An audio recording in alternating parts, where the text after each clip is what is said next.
ఈరోజు శ్రీ నందమూరి తారక రామారావు గారు మాన్యశ్రీ మాజీ ముఖ్యమంత్రి వర్యులు తెలుగుదేశం పార్టీ వ్యవస్థాపక అధ్యక్షులు ఎన్టీ రామారావు గారి 101వ జయంతి సందర్భంగా ఈరోజు పాలకొండ పట్టణంలో ఆయనకి ఘనంగా నివాళులర్పించి ఆయన జయంతి వేడుకల్ని కార్యకర్తల సమక్షంలో ఘనంగా నిర్వహించడం జరిగింది. ఈరోజు మహానుభావుడు ఆనాడు ఏ ముహూర్తాన పార్టీ పెట్టాడో ఈ రోజు వరకు కూడా కార్యకర్తలు ఆ జెండాని విడిచిపెట్టకుండా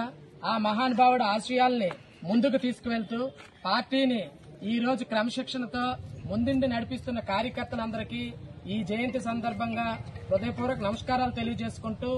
ఆయన జయంతి సందర్భంగా ఈ రోజు పట్టణంలోని గవర్నమెంట్ హాస్పిటల్లో పేద రోగులకు పండ్లు పంపిణీ కార్యక్రమము పట్టణం ఆధ్వర్యంలో నాయకులందరి ఆధ్వర్యంలో కార్యకర్తల ఆధ్వర్యంలో ప్రతి ఒక్కరికి పేదవారికి కూడా పండ్లు అందించడం జరిగింది. అలాగే ఘనంగా కేక్ కట్ చేసి ఆయనకి మరొకసారి జన్మదిన శుభాకాంక్షలు తెలియజేసుకుంటూ